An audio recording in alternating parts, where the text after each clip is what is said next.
ورحمۃ اللہ نحمدہ ونصلی علی رسولہ الکریم اما بعد فاعوذ باللہ من الشیطان الرجیم بسم اللہ الرحمن الرحیم رب اشرح لی صدری ویسر لی امری واحلل عقدۃ من لسانی یفقہوا قولی۔ شروع کرنے سے پہلے تھوڑی سی باتیں دہرا لیتے ہیں۔ کتاب کو پڑھنے کا مقصد وہی ہے کہ ہم اس سے اپنے عمل میں کچھ تبدیلی لائیں اور اللہ سبحانہ تعالیٰ نے وحی الہی کے ذریعے جو پیغامات ہمیں دیے ہیں ہم ان سے جڑنے کی کوشش کریں، اپنے دین پر استقامت اختیار کریں اور بحث برائے بحث سے بچیں۔ ٹھیک ہے، کسی بھی علم کو سیکھتے ہوئے اس میں دوسروں کے اوپر اپنی برتری کو ظاہر کرنا یا دوسروں کو حقیر سمجھنا، ان تمام چیزوں سے بچنے کی انشاءاللہ کوشش کریں، اور جو علم بھی ہم حاصل کریں اس کے ذریعے سے اللہ تعالیٰ کی رضا چاہیں، اس کا چہرہ چاہیں، آمین یا رب العالمین۔ تو پڑھتے ہیں آج فتنہ دجال اور اس سے بچاؤ کے طریقے۔ الدجال و اشراط الساعہ کتاب ہے اور اس میں یہ والا ٹاپک ہم پڑھ رہے ہیں۔ یہاں سے آج ہم نے پڑھنا ہے کہ دجال کا لشکر، دجال کے ساتھ کون کون جا ملے گا۔ صفحہ نمبر 89۔ دجال کا اصل لشکر یہودی ہوں گے کیونکہ وہ خود انہی میں سے ہوگا۔ ٹھیک ہے، یہ جو آنا ہے اس نے، اور یہ انسان ہی ہے جیسے پچھلی دفعہ ہم نے پڑھا تھا، تو یہ انہی میں سے ہوگا۔ علاوہ ازیں چوڑے اور موٹے چہروں والی اقوام بھی اس کے لشکر میں شامل ہوں گی، اور ممکن ہے یہ اقوام چین، جاپان، کوریا اور روس وغیرہ کے لوگ ہوں کیونکہ ان کے چہرے اغلباً ایسے ہوتے ہیں۔ یہ انہوں نے غالب امکان کے طور پر کہا ہے، ادروائز کوئی بھی اس کو ظاہر ہے حقیقت میں تو نہیں جانتا۔ کافر اور منافق لوگ بھی اس کے لشکر میں شامل ہو جائیں گے اور اس کے فتنے کا شکار ہونے والی سب سے زیادہ خواتین ہوں گی۔ چند دلائل حسب ذیل ہیں۔ اب یہ بڑی کہ چونکا دینے والی بات ہے کہ زیادہ تر خواتین ہی اس کے لشکر میں یا اس کے فتنے کا شکار ہو جائیں گی۔ انس رضی اللہ عنہ سے روایت ہے کہ رسول اللہ صلی اللہ علیہ وسلم نے فرمایا، یتبع الدجال من یہودی اصبہانہ 70,000 علیہم الطیالسات۔ ایران کے شہر اصفہان کے 70,000 یہودی سیاہ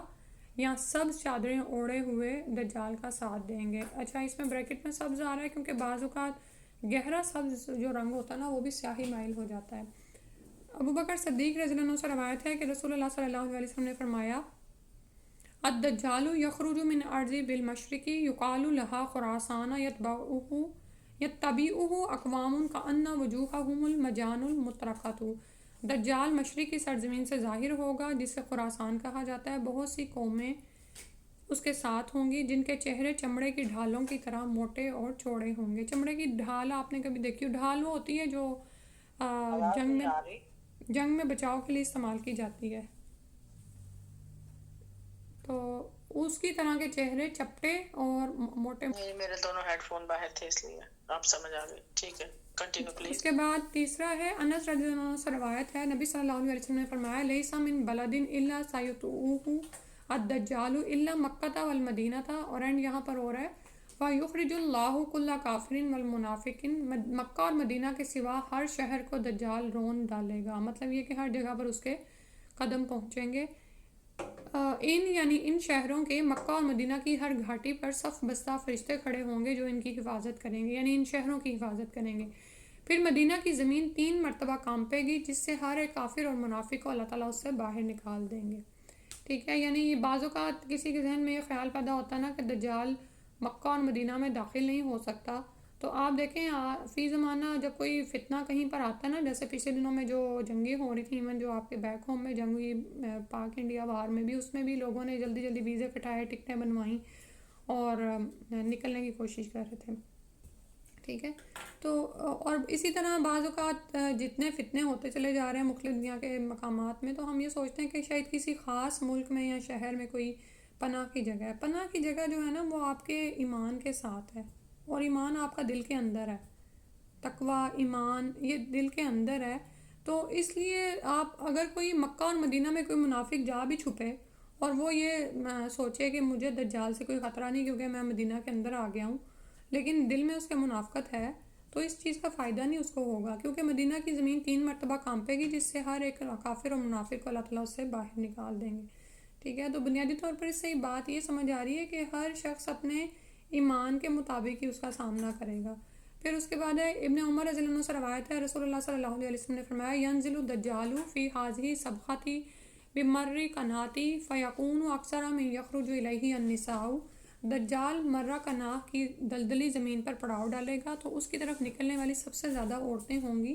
حتیٰ کہ آدمی اپنی بیوی، اپنی ماں، اپنی بیٹی، اپنی بہن، اپنی پھوپھی وغیرہ کی طرف جائے گا اور انہیں رسیوں سے باندھ دے گا، اس ڈر سے کہ کہیں وہ دجال سے نہ جا ملے۔ تو جیسے ابھی اوپر بھی اسی کے بارے میں پڑھا ہے کہ عورتیں زیادہ تر اس کے فتنے کا شکار ہونے والی عورتیں ہوں گی۔ ذہن میں سوال یہ پیدا ہوتا ہے کہ ایسا کیوں ہوگا؟ تو ہم جس دور میں پہنچ چکے ہیں اس میں اس سوال کا جواب کوئی مشکل نہیں ہے۔ آپ دیکھتے ہیں کہ اس وقت زیادہ تر فتنے کا شکار عورتیں ہی ہیں، ٹھیک ہے؟ یعنی جس چیز سے عورت کو روکا گیا ہے خاص طور پر وہ ان کاموں کی طرف پڑ گئی ہے، ٹھیک ہے؟ یعنی کہ واضح طور پر ہم دیکھ سکتے ہیں، ٹھیک ہے؟ اور حجاب کے یا پردے کی جو چیزیں ہیں اس کے ساتھ عورتوں کا سلوک کیا ہے، یا وہ ان چیزوں کا رکاوٹ سمجھتی ہے، مخلوط محافل ہیں ان میں جانا یا نظروں کی حفاظت نہ کرنا، اور یعنی وہ تمام شعبہ جات جن میں خاص طور پر مرد ہوتے تھے وہاں پر عورتیں اب جانے میں خود کے لیے بڑا وہ محسوس کرتی ہیں کہ اس طرح ہمیں مانا جائے گا، ہماری حیثیت کو تسلیم کیا جائے، ٹھیک ہے؟ اور یہ جو ہے وہ جو مختلف طرح کی تحریکیں بھی چلتی ہیں جس کو یعنی کہ عورتوں کی برتری ظاہر کرنے کے لیے، یا اسی طرح ایون یہ کہ مرد بھی جب حرام میں پڑتے ہیں نا تو ان کے پیچھے بھی عموماً عورتیں ہی ہوتی ہیں۔ جب عورت قناعت نہیں کرتی گھر کے اندر اور سوکھی روٹی پر گزارا نہیں کرتی، اس کو مزید کچھ چاہیے ہوتا ہے، تو اس وقت ہی جو مرد ہیں گھر کے ان کی خواہشات کو، بلکہ ناجائز خواہشات ہی کہنا چاہیے، ان کو پورا کرنے کے لیے پھر وہ حرام میں جا پڑتے ہیں، ٹھیک ہے؟ تو عموماً ہی آپ یہ دیکھیں کہ یہ اب اس میں جو ہے نا بعض اوقات عورتیں ایسی باتیں سن کے نا برا مانتی ہیں۔ دیکھیں ہم جو اس وقت پڑھ رہے ہیں نا ہم اس کی بات کریں گے، یعنی کہ اب یہاں پر ہم یہ بات نہیں کر رہے کہ مرد دوزخ میں نہیں جائیں گے یا یہ کہ مرد اس کے فتنے کا شکار نہیں ہوں گے، ایسا ہوگا، لیکن ہم نے تو اپنے عمل کے لیے بات لینی ہے نا۔ تو ہم زیادہ سے زیادہ ان چیزوں سے بچنے کی کوشش کریں جن سے اللہ سبحانہ وتعالیٰ نے ہمیں روکا ہے، اور گھر میں اپنے مردوں کو اس طرف مائل نہ کریں، ٹھیک ہے؟ اور پھر اسی طرح آپ جانتے ہیں نا کہ مائل کرنے والیاں اور مائل ہونے والیاں اور مائل کرنے والیاں، ٹھیک ہے؟ وہ سارا کچھ جو ہے تو وہ بھی دراصل فتنے کا ہی آغاز ہے۔ تو اب یہ بھی جو فتنہ ہوگا اس میں بھی عورتیں ہی زیادہ جا پڑیں گی، اور حالت یہ ہوگی کہ سب سے زیادہ اس کی طرف عورتیں نکل رہی ہیں، تو آدمی اپنی بیوی، ماں، بیٹی، بہن، پھوپھی وغیرہ کی طرف جائے گا اور انہیں رسیوں سے باندھ دے گا تاکہ ان کی حفاظت کرے۔ اور یہاں پر مجھے نا وہ دیوس بھی یاد آ رہا ہے جس کی طرف اللہ سبحانہ تعالیٰ نظر کرم نہیں کریں گے اور اس سے کلام نہیں کریں گے۔ دیوس ایک ایسا شخص ہوتا ہے جو کہ اپنی ماں، بہن اور یعنی جو اس کے زیر سرپرستی عورتیں آتی ہیں نا ان کی حفاظت نہیں کرتا، ٹھیک ہے؟ وہ چاہے کسی بھی مخلوط محفل میں جائیں، چاہے بے پردہ باہر نکلیں، چاہے حرام میں نعوذ باللہ جا پڑیں، تو لیکن اس کے برعکس مومن شخص جو ہوتا ہے نا وہ پھر اپنی عورتوں کی حفاظت کرتا ہے، اور وہ یہاں پر آ رہا ہے کہ وہ انہیں رسیوں سے باندھے گا اس ڈر سے کہ وہ کہیں دجال سے نہ جا ملے۔ اللہ سبحانہ وتعالیٰ ہمارے حال پر رحم فرمائے، اور اس لیے بہت زیادہ ضرورت ہے کہ ہم عورتیں دین کو سیکھیں اور اپنی نسلوں میں اس علم کو باقی رکھیں انشاءاللہ، کیونکہ جب عورت کے پاس دین آتا ہے نا تو دین گھر میں داخل ہو جاتا ہے، سمجھو، ٹھیک ہے؟ اب جب گھر میں داخل ہو گیا تو اسی گھر میں بچے بھی اسی گھر سے نکلتے ہیں، پھر مرد بھی وہیں سے نکلتے ہیں، باقی آپ کے جو بھی ازواج وغیرہ ہیں۔ تو اگر آپ کے پاس دین ہے نا تو آپ سمجھے وہ گھر والوں میں چلا جاتا ہے، ٹھیک ہے؟ اور لیکن مردوں کا معاملہ کیا ہے کہ مرد کے پاس اگر دین آتا ہے نا تو بعض اوقات وہ گھر کے باہر ہی رہ جاتا ہے، کیونکہ زیادہ تر وقت تو مرد بیچارے باہر ہی گزارتے ہیں نا، اللہ یہ کہ اگر وہ کسی طرح کوئی بہت زیادہ کنٹرولنگ ان کی اتھارٹی ہو کہ ان کی غیر موجودگی میں بھی عورتیں اپنے ایمان کی اور اپنے بچوں کے ایمان کی حفاظت کریں، ٹھیک ہے؟ اور المرأۃ الصالحہ جو ہوتی ہے اس کو اسی لیے اللہ کی طرف سے ایک تحفہ کہا گیا نا مرد کے لیے کہ وہ نہ صرف یہ کہ اپنے ایمان کی، اپنی نسلوں کی ایمان کی حفاظت کرتی ہے خواہ شوہر موجود ہے یا نہیں ہے، ٹھیک ہے؟ تو عورت کا نا بنیادی طور پہ ایک بہت بڑا کردار ہے، یہ بھی سمجھنے کی ضرورت ہے۔ یعنی بعض اوقات ہم کوئی ایسی چیز ہم چھوٹے سمجھتے ہوئے کر گزرتے ہیں، حالانکہ وہ شرعی لحاظ سے درست نہیں ہوتی، لیکن اس کا امیج بہت دور رس ہوتا ہے، بچوں پر وہ بہت گہرا اثر ڈال رہا ہوتا ہے، اس بات کو دیکھنے کی ضرورت ہے۔ پھر آگے فرمایا دجال کے خوف سے لوگ پہاڑوں پر چڑھ جائیں گے۔ شریک رضی اللہ عنہ سے روایت ہے کہ رسول اللہ صلی اللہ علیہ وسلم نے فرمایا لَيَفِرَّنَّ النَّاسُ مِنَ الدَّجَّالِ فِي الْجِبَالِ قالت شریک یا رسول اللہ فَأَيْنَ الْعَرَبُ يَوْمَئِذٍ قَالَ هُمْ قَلِيلٌ۔ لوگ دجال کے ڈر سے پہاڑوں میں چلے جائیں گے۔ شریک رضی اللہ عنہ نے عرض کیا اللہ کے رسول اس روز عرب مسلمان کہاں ہوں گے؟ آپ صلی اللہ علیہ وسلم نے ارشاد فرمایا اس وقت وہ تعداد میں کم ہوں گے۔ ٹھیک ہے، یہ انہوں نے ظاہر ہے جس طرح ان کے پاس حدیث پہنچی انہوں نے ویسے ہی وہ کچھ سوالات بھی کیے جو ہمارے لیے بڑے کارآمد ہیں۔ ابو شریک یہاں پر جو سوال کری ہیں اور عربوں کے بارے میں کر رہی ہیں، ظاہر ہے وہ عرب ہیں وہ لوگ تو، لیکن نبی صلی اللہ علیہ وسلم نے جو بات فرمائی ہے ہم قلیل، وہ اس وقت تعداد میں کم ہوں گے، اور اس کی مختلف وجوہات ہو سکتی ہیں، یعنی پیچھے جو ہم پڑھ رہے ہیں کہ فتنوں کے باعث بھی، اور جو جتنی جنگیں ہوں گی۔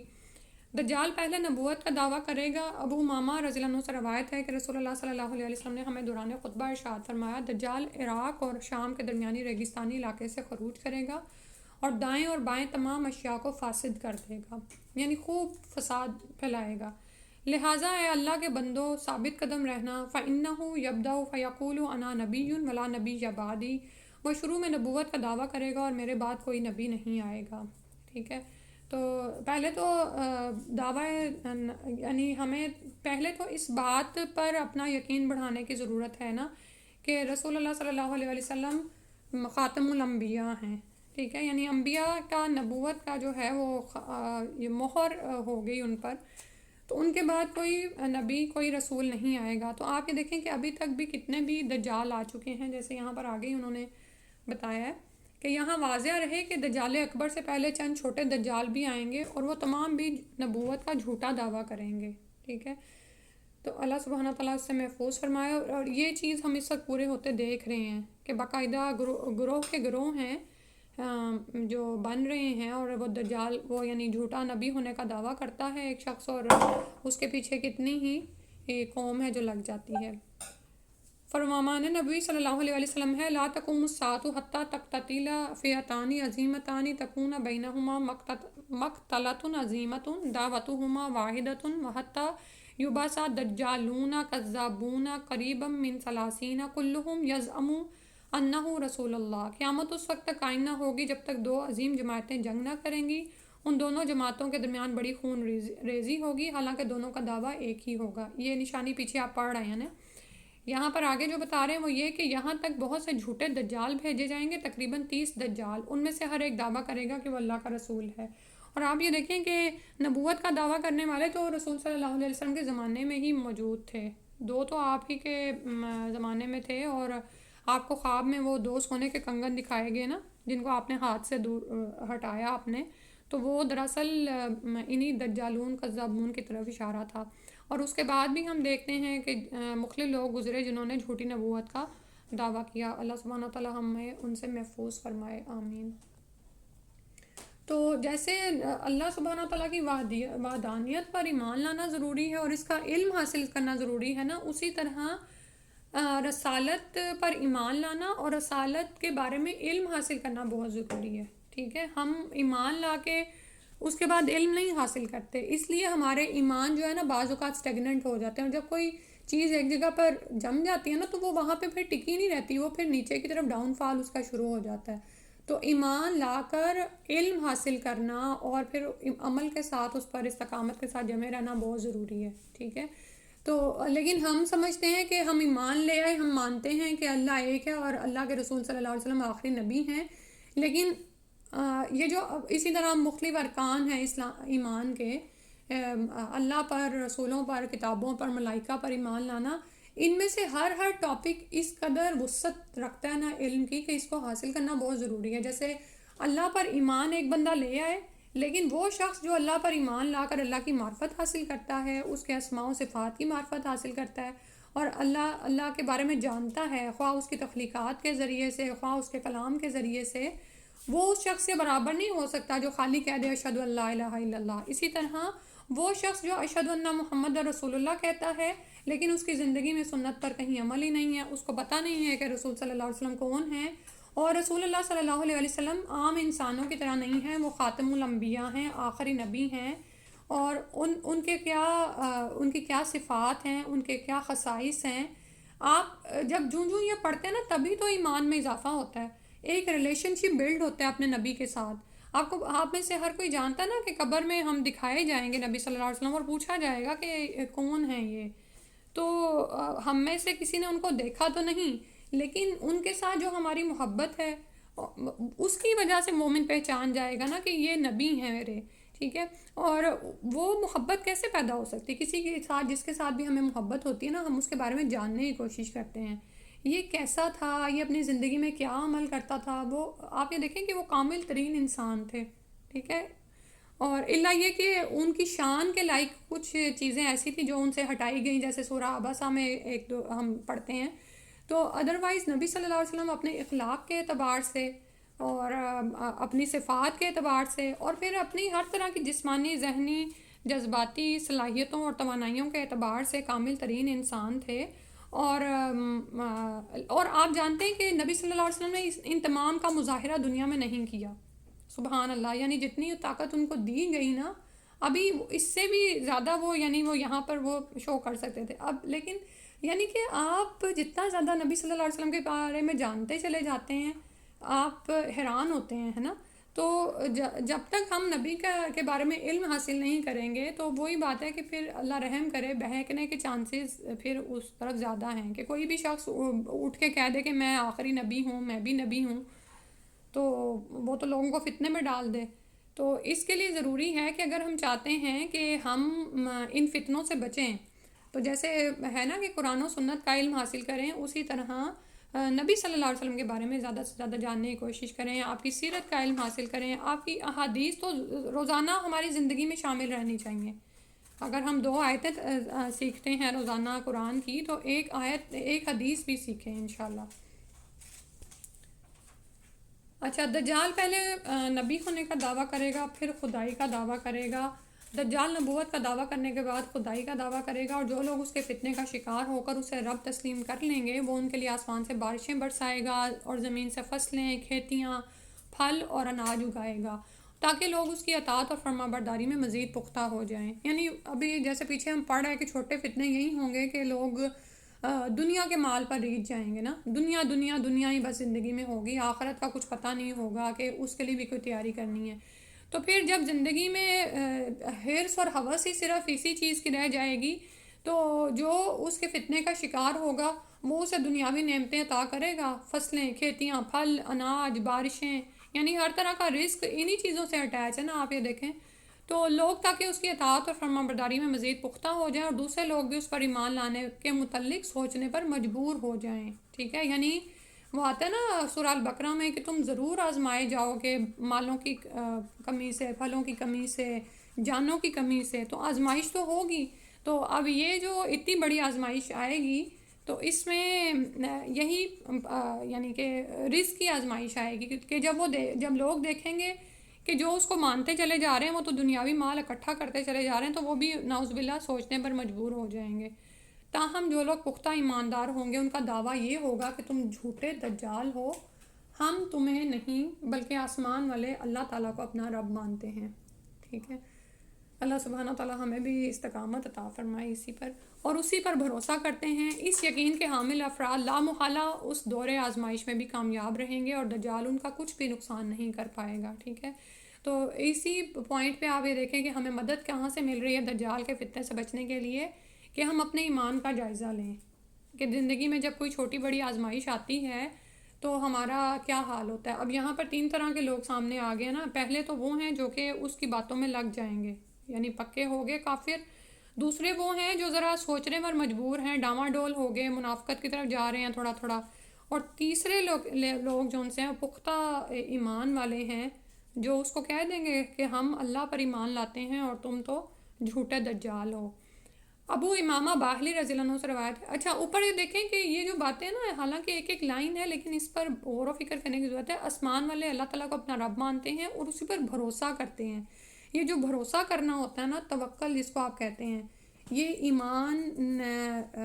ایمان کے لیے ایمان لا کر جب آپ کہتے ہیں نا کہ میں اللہ پر ایمان لایا، اور اگر اس پر توکل اور بھروسہ ہی نہیں ہے تو پھر ایمان کاہے گا؟ پھر تو آپ نے اللہ کو پہچانا ہی نہیں، آپ کو پتہ ہی نہیں کہ اللہ کون ہے. بھروسہ کرنے کا مطلب یہ ہوتا ہے کہ وہ دجال جو دے رہا ہے لوگوں کو رزق اور اپنے نام ماننے والوں کو اس سے محروم رکھا ہوا ہے،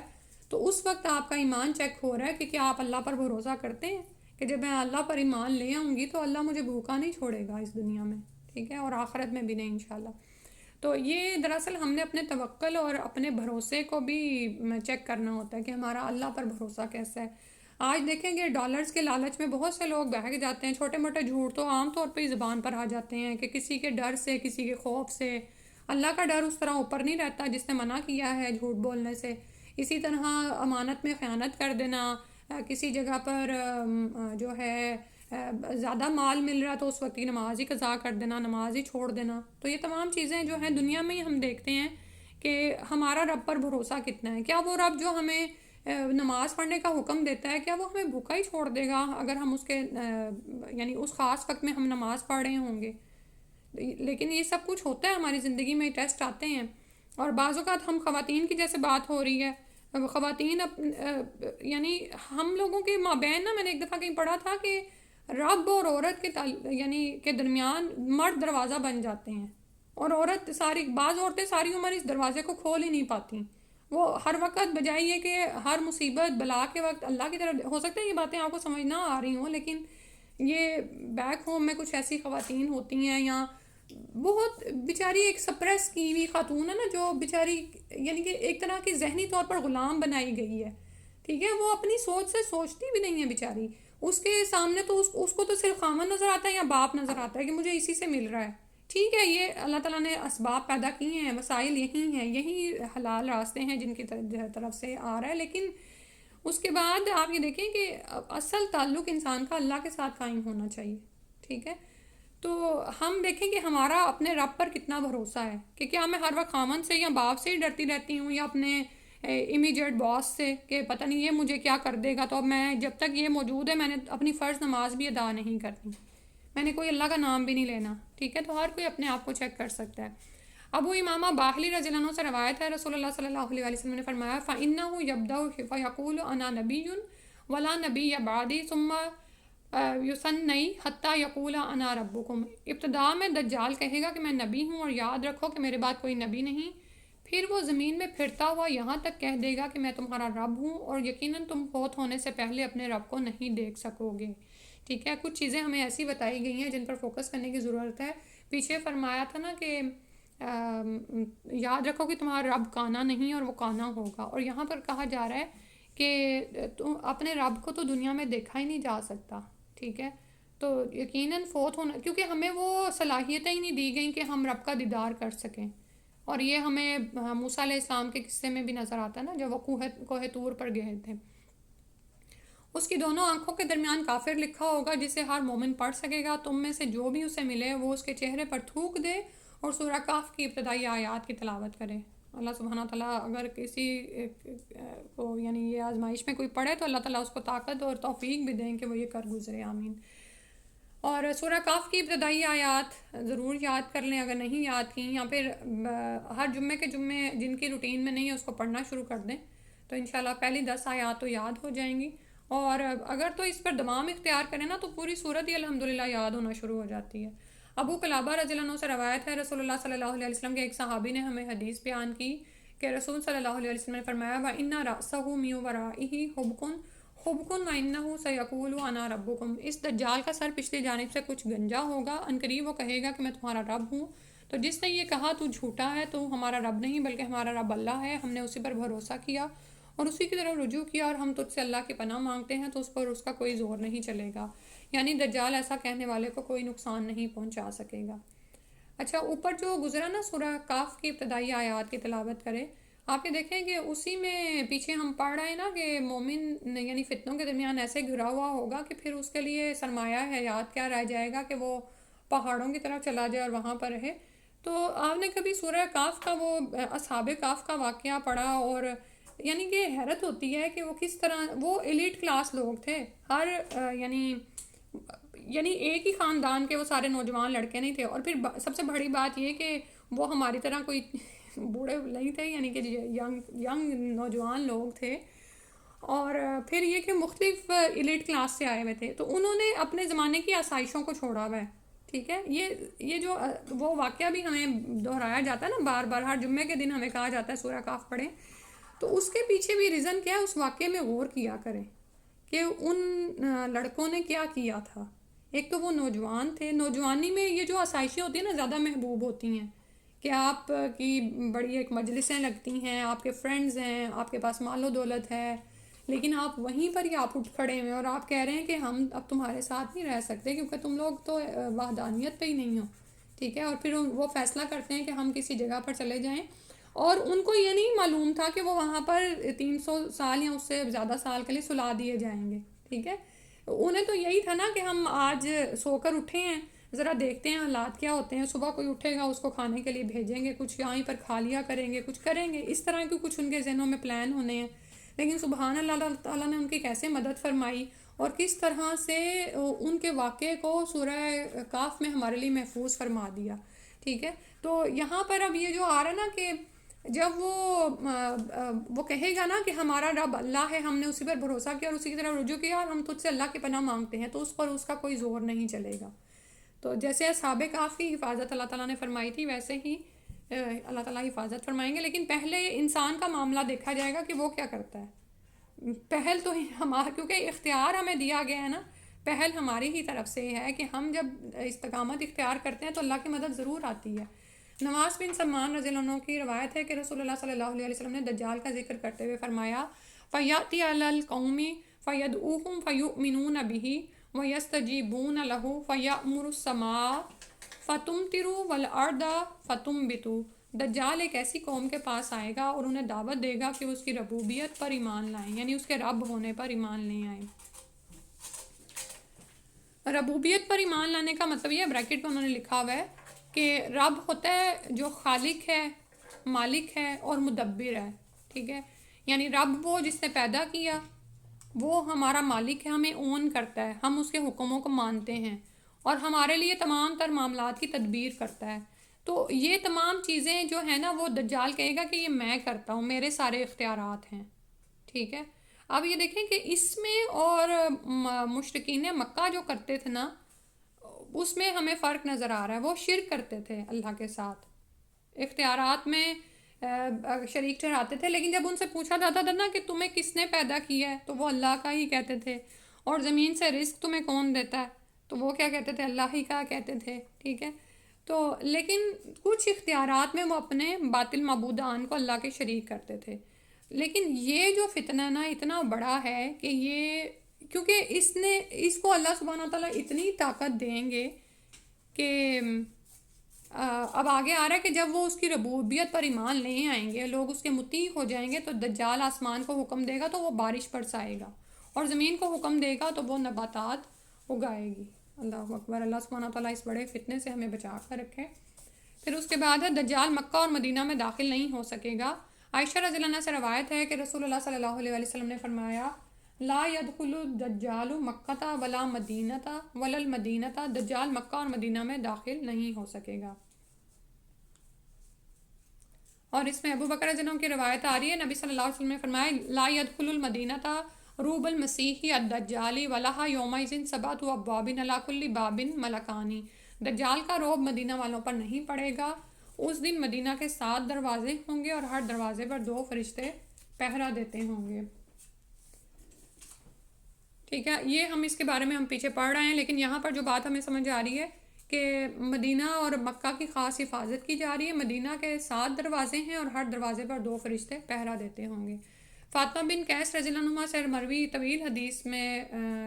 طویل روایت میں ہے کہ ایک ویران جزیرے میں جکڑے ہوئے دجال نے کہا کہ میں ان قریب خروج کے بعد 40 راتوں میں مکہ اور مدینہ کے سوا ہر بستی سے چکر لگا آؤں گا، فہما محرمتان علیہ کلما اردت ان ادخل واحدۃ او واحدا منہما استقبلنی ملک بیدہ السیف سلطن یصدنی عنہا وان علی کل نقب منہا ملائکۃ یحرسونہا، کیونکہ یہ دونوں مکہ اور مدینہ مجھ پر حرام ہے، جب بھی میں ان دونوں میں سے کسی کی طرف جانے کے ارادے سے نکلوں گا تو تلوار سونتے ہوئے ایک فرشتہ میرے سامنے ہوگا جو مجھے اس میں داخل ہونے سے روکے گا، اور ان دونوں شہروں کے ہر راستے پر فرشتے ہوں گے جو ان کی حفاظت کریں گے، ٹھیک ہے، اب یہاں تک کہ نہیں، اگلی بھی پڑھ لیتے ہیں. آپ نے کوئی بات شیئر کرنی ہو تو پھر انشاءاللہ تیار ہیں، کر دیجیے گا. اچھا، اب یہاں پر کیا ہے دجال یہ جب وہ پیچھے ہم نے روایت پڑھی نا کہ ویران جزیرے میں اس کو جکڑا گیا ہے اور وہاں پر جاسوسا کے بارے میں بھی ہم نے پڑھا تھا. تو دجال نہیں کہتے ہیں کہ وہاں پر کہا ہے کہ میں عنقریب خروج کے بعد 40 راتوں میں مکہ اور مدینہ ہر بستی میں چکر لگاؤں گا. اور یہ اگلی دفعہ ہم پڑھیں گے کہ اس کے 40 دنوں یا راتوں سے کیا مراد ہوگی، کیونکہ اس کا پہلا دن جو ہے نا وہ 1 سال کے برابر، دوسرا 1 مہینے کے برابر. لیکن اس تمام عرصے کے درمیان اس کو مکہ اور مدینہ میں داخل ہونے کی اجازت نہیں دی جائے گی، یہ دونوں اس پر حرام ہیں. ٹھیک ہے، حرمین شریفین ہیں، وہاں پر اس کا فتنہ داخل نہیں ہو سکتا. تو یہ ان دونوں کی طرف جانے کا ارادہ ضرور باندھے گا، اور جب اس کی طرف نکلے گا تو تلوار سنتے ہوئے ایک فرشتہ اس کے سامنے ہوگا جو اس کو وہاں پر داخل ہونے سے روکے گا. اور ان دونوں شہروں کے ہر راستے پر فرشتے ہوں گے جو ان کی حفاظت کریں گے. اس سے مجھے یہ بھی خیال آ رہا ہے کہ دیکھیں، ایک تو فرشتے اس کے سامنے، اور دوسرا یہ کہ جیسے ہم نے پچھلی دفعہ پڑھا تھا کہ وہ عیسیٰ علیہ السلام کے ہاتھوں قتل ہوگا، یعنی انبیاء اور فرشتے اس کا مقابلہ کریں. پھر اس کے آخری یہ چوتھی روایت پڑھ لیتے ہیں. ابو ہریرہ رضی اللہ عنہ سے روایت ہے کہ رسول اللہ صلی اللہ علیہ وسلم نے فرمایا: الا انقاب المدینۃ ملائکۃ لا يدخلها الطاعون ولا دجال. مدینہ منورہ کے راستوں پر فرشتے پہرا دیتے ہیں، نہ یہاں طاعون آ سکتی ہے اور نہ دجال. اچھا، اب طاعون جو ان سی نا وبا ہے، تو نہ تو وبا وہاں پر پہنچ سکتی ہے اور نہ ہی دجال کا یہ فتنہ وہاں پر پہنچ سکتا ہے. اور یہ دیکھیں، یہ جو طاعون ہے یا پلیگ ہے، یہ بھی کوئی عام چیز نہیں ہے. یہ اتنا بڑا فتنہ تھا جس کے برابر کا ابھی ہم پچھلے دنوں میں اس سے گزر چکے ہیں، پوری دنیا اس سے گزری ہے. تو اور اس کے لیے طاعون کے لیے حکم دیا گیا تھا نا کہ اگر پلیگ ہے، ٹھیک ہے، وبائی بیماری ہے، کنٹیجیس ہے، یعنی لگتی بھی ہے دوسروں کو. تو اس کے لیے یہ کہا گیا ہے کہ حدیث سے ہی ہمیں پتہ چلتا ہے کہ اگر کسی علاقے میں یہ پھیل جائے تو اس علاقے سے باہر نہ نکلو، اور اگر تم سن لو کہ کسی بستی میں یہ پھیل گئی ہے تو اس بستی کی طرف رخت سفر نہ باندھو. تو یہی ہم کووڈ میں دیکھتے ہیں کہ لوگوں نے یہی ڈیسیژن تھے جو کیے تھے. تو اب یہاں پر تھوڑا سا جو میں بات کرنا چاہ رہی تھی نا وہ یہ ہے کہ آپ یہ دیکھیں کہ حرمین شریفین میں جب ہم جاتے ہیں نا تو ہر طرح کا فتنہ و فساد، قتل و غارت گری سے انسان کو روک دیا جاتا ہے، حتیٰ کہ اپنے باپ کا قاتل بھی نظر آ جائے تو اس سے تعارض کرنا ہے. ٹھیک ہے، اور پھر یعنی جب آپ احرام کی حالت میں ہوتے ہیں، آپ کو پتہ نا احرام کی کتنی زیادہ پابندیاں ہیں، اور اگر آپ ان کو فالو نہیں کرتے تو آپ پر دم آتا ہے، یعنی آپ کو یا تو کفارہ اس کا دینا ہے یا پھر پورا آپ کو وہ ایک قربانی کرنی ہوتی ہے. شکار، زمین کا شکار وہاں پر منع ہے، اور یہ تمام چیزیں. تو اب زمین کے تمام خطوں میں یہ احکامات نہیں ہیں، وہ خاص محرم کے لیے کچھ احکامات ہوتے ہیں جو دیے جاتے ہیں. لیکن کچھ چیزیں ہیں جن کو ہم اپنی عام زندگی میں بھی اپنائیں. کہ آپ یہ دیکھیں، مکہ اور مدینہ میں فتنہ و فساد سے روکا گیا، وہاں پر بالاولیٰ منع ہے، عام حالات میں بھی تو یہ منع ہے نا. ٹھیک ہے، تو ہم عورتیں جیسے گھروں میں ہی بعض اوقات ہارمنی نہیں کریٹ کر پاتی ہیں، فتنہ و فساد پیدا ہو جاتا ہے. ہمارے بعض اوقات چال ڈھال کا سٹائل ایسا ہوتا ہے کہ کبھی ادھر کسی کو لگ رہی ہیں، کبھی ادھر لگ رہی ہیں، یا چیزیں پھیلا کے رکھنا، گھر میں اچھی طرح سے صفائی پاکیزگی کا دھیان نہ رکھنا. تو اس سے بھی کیا ہوتا ہے کہ باقی سب کے بھی جو ذہنی صلاحیتیں نا متاثر ہوتی ہیں، اور وہ پھر گھر میں آپس میں تعلقات خراب ہونا شروع ہو جاتے ہیں. یہ ساری چیزیں نا بڑی لنکڈ ہیں. یہ جو غفلت اور سستی اور کاہلی ہوتی ہے نا، یہ بھی شیطان کی طرف سے ہوتی ہے. لیکن ہم عورتیں بعض اوقات کتنی دفعہ ان چیزوں کا شکار ہوتی ہیں. آج دل نہیں کر رہا، چلو جی یہ کام نہیں کرنا، وہ نہیں کرنا، وقت پہ کھانا نہیں تیار ہے، وقت پہ صفائی نہیں ہو پائی، وقت پہ کسی بچے کی کوئی ذمہ داری ادا کرنی تھی وہ نہیں کی ہے. یہ میرے اندر بھی ہو سکتی ہیں، لیکن آپ سے شیئر کرنے کا مقصد یہ ہے کہ ہم اپنی زندگیوں کو بدلیں. ٹھیک ہے، کیونکہ یہاں پر جو 2 باتیں مجھے خاص طور پر شیئر کر رہی ہوں کہ آپ یہ دیکھیں کہ وہاں پر فرشتے ہوں گے، خاص مدینہ مکہ کی حفاظت کر رہے ہیں. آپ کو پتہ ہے کہ مسجد میں لہسن اور ایسی چیزیں کھا کر جانے سے منع کیا گیا ہے. نبی صلی اللہ علیہ وسلم ان چیزوں سے دور رہتے تھے، کیونکہ آپ کہتے تھے کہ میری ملاقات ان سے ہوتی ہے جن سے تم ملاقات نہیں کرتے، یعنی مجھ پر وحی آتی ہے، فرشتے آتے ہیں. تو فرشتے تو ہمارے ساتھ تو ہر وقت ہیں، رحمت کے فرشتے الگ ہیں، اور جو دوسرے نگرانی کے فرشتے ہیں وہ بھی ہیں. ٹھیک ہے، تو رحمت کے فرشتے تو ان گھروں میں داخل نہیں ہوتے جہاں پر مورت ہوتی ہے، یا پھر کتا اور تصویر ہو. کتا اور تصویر یہ دونوں الفاظ آتے ہیں، صحیح ہے. تو اور لیکن اب دیکھیں، رحمت کے فرشتوں کو ہم نے اس طرح سے روک دیا ہوا ہے، ہم ایک اس طرح کے شیطانی جال میں پھنس گئے ہیں کہ ہم اپنی چیزوں کو بچانا بھی چاہیں تو ہر چیز کے اوپر کہیں نہ کوئی مہورت اور یہ چیزیں ہوتی ہیں، تو جتنا بچ سکتے ہیں بچیں. اور ہم صفائی ستھرائی اور پاکیزگی کا کتنا خیال رکھتی ہیں. جیسے ابھی لہسن اور پیاز سے منع کیا گیا، ہم عورتوں کا کیا حال ہے، جیسے کچن میں کوکنگ کر رہے ہیں یا سویٹنگ ہو رہی ہے تو نہیں، ہم احتیاط نہیں کرتی ہیں، اس طرح سے ہم صفائی ستھرائی اختیار نہیں کرتی اور باہر چلی گئیں یا اسی طرح گھر میں گھومتے رہے. تو اب فرشتے یعنی ان چیزوں سے، میرے سمجھانے کا مطلب یہ ہے کہ وہ چیزیں جن سے انسان یعنی کہ نفرت محسوس کرتے ہیں یا برا محسوس کرتے ہیں اور جاتے نہیں ہیں، انہی چیزوں سے فرشتے بھی بیزار ہوتے ہیں. ٹھیک ہے، تو اپنے گھروں میں صفائی ستھرائی. اب یہ دیکھیں کہ قرآن یعنی ہمارا اسلام ہمیں کیا سکھاتا ہے، طہور شطر الایمان، دین کا ایک بڑا حصہ تو صفائی ستھرائی ہی ہے. ٹھیک ہے، تو جن جگہوں پر آپ نماز پڑھتے ہیں وہ جگہیں، اور پھر یہ خیال رکھیں کہ آپ اس وقت اللہ سے کلام کرنے کے لیے جا رہے ہیں، اور جب آپ کے منہ سے تلاوت نکلتی ہے نا تو فرشتے اس کلام کو سننے کے لیے حاضر ہوتے ہیں. اور پھر یہ بھی آتا ہے کہ فرشتہ جو ان سے اندر چلا جاتا ہے. ٹھیک ہے، تو باقاعدہ مسواک کا حکم دیا گیا ہے ہمیں. صفائی ستھرائی کا ہمارا مذہب یعنی صفائی ستھرائی پہ اتنا زیادہ زور دیتا ہے کہ اگر امت پر شاک نہ ہوتا تو میں یعنی کہ اس کو فرض کر دیا جاتا مسواک کے استعمال کو. ٹھیک ہے، تو اور یعنی اس پہ بندہ بات کرنا چاہے تو اتنی لمبی ہو جائے، لیکن ہمیں خود یہ خیال کرنا ہے. اور اسی طرح جیسے ہمیں کہا گیا کہ بسم اللہ کہہ کر اپنے یعنی کپڑوں کو الگ کیا جائے اپنے جسم سے،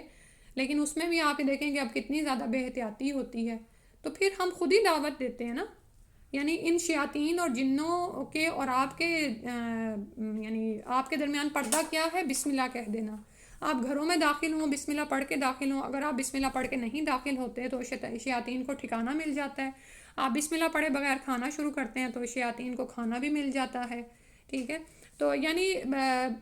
ایک طرف یہ ہے کہ آپ رحمت حاصل کریں اللہ کی اور فرشتوں کی رحمت کے زیر سایہ ہوں، اور دوسرا یہ ہے کہ آپ نے گھر میں کچھ ایسے حالتیں کی ہوئی ہیں کہ میں شیطان نعوذ باللہ آئیں کہ واش روم میں تو وہ گندے ہیں یا جو بھی ہیں.